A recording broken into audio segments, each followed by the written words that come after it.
What's up, guys? Welcome back to another episode of Earflix, and channel dedicated to create hearing awareness through the use of information about the ears, how your hearing aids work, how your hearing implants work, at syempre practical application ng mga habilitation and rehabilitation techniques sa makakatulong sa inyo makadinig uli at para maintindihan palalo kung ano nangyayari sa inyong mga tenga. Para sa mga bago sa channel to, my name is Sir Eros, isang clinical audiologist, at ang ating pangunahing tungkulin ay i-guide kayo kung anong dapat nyong gawin kung meron kayong problema sa inyong pandinig.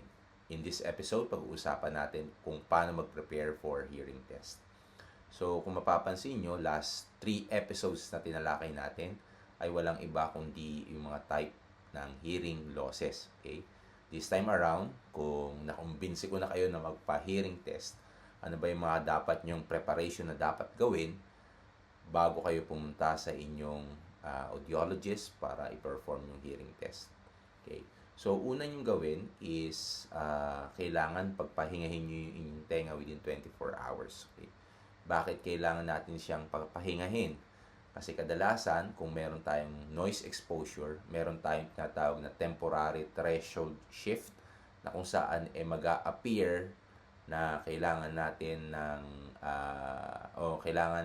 magkakaroon ng pagbaba ng inyong pandinig. So, as much as possible, give it a rest bago kayo magpa-hearing test. Pangalawa, dapat walang active infection. Okay? Kasi kadalasan, pag may active infection, lalo na pag ginawa yung hearing test sa Pilipinas, by default, papadala kayo sa ENT. Okay? Sa kasamaang palad, medyo luma pa yung ating protocol sa Pilipinas, na kung saan kahit na may infection, hindi ginagawa yung hearing test. So, ang dapat nyo gawin is i-insist nyo sa audiologist nyo na i-perform yung hearing test. Otherwise, pwede rin naman na walang active discharge o walang active infection yung inyong mga tenga. Bago nyo i-perform yung hearing test. Okay. Now, sa ating next segment, pag-uusapan naman natin yung mga available na hearing test. Okay. So, maraming iba't ibang hearing test pero nadidivide siya sa dalawa. So, meron tayong tinatawag na subjective hearing test o yung meron tayong active participation. Let's say, for example, meron kayong narinig na tunog, gagawin nyo is acknowledge nyo na narinig nyo yung tunog. Okay? Or ang instruction repeat after the audiologist kung ano man yung words na sasabihin niya, tapos i-repeat nyo lang para ma-acknowledge na narinig nyo at naiintindihan nyo yung speech. Okay?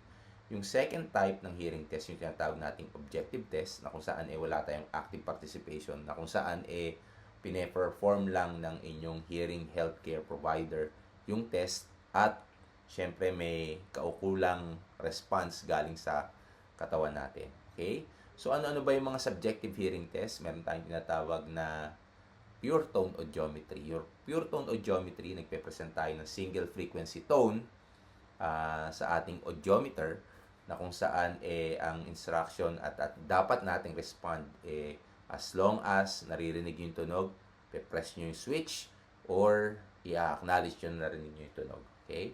Pangalawang subjective test is yung tinatawag nating speech test. Speech test, instead na pure tone, gumagamit tayo ng mga speech. Okay?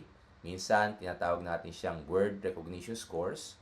Minsan naman is word discrimination scores. Okay? So, lahat ng ito, pinaplat natin sa audiogram. Okay?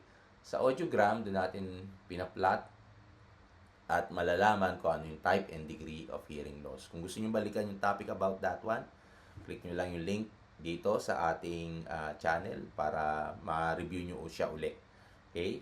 So, pagkatapos na subjective hearing test, pupunta naman tayo sa mga objective hearing test. Ano ba yung mga objective hearing test? At kailan natin siya ginagawa? Kadalasan ginagawa natin to do sa mga bata na hindi pa nila maintindihan yung instruction. Or to cross-check whether yung test subject ay nagmamalinggir o nagpapanggap na bingi. Okay? Ano ba yung mga test? Auditory brainstem response, na kung saan natutulog lang tayo at nakikinig tayo sa mga clicks kung saan yung brain natin nagre-respond. Okay? Meron din tayong tinatawag ng auto-acoustic emissions, na kung saan mini-measure yung tunog na pinoproduce ng ating tenga sa presence ng clicks din, okay? O mga short burst ng mga tunog, okay? Isa pang objective test ay yung tinatawag nating tympanometry. Okay? Tympanometry, ina-assess natin yung middle ear space sa pamamagitan ng pag-present ng tunog at pag-introduce ng pressure. Okay? So, doon natin makikita yung mga acoustic reflex natin, tone decay, at syempre yung function mismo ng ating eardrum. Okay? So far, I think ito yung mga basic or routine hearing test na po pwede natin gawin during hearing test. Okay? So, if you like this type of content, please do hit that subscribe button and notification bell at matulungan natin yung channel na lumaki into a bigger community.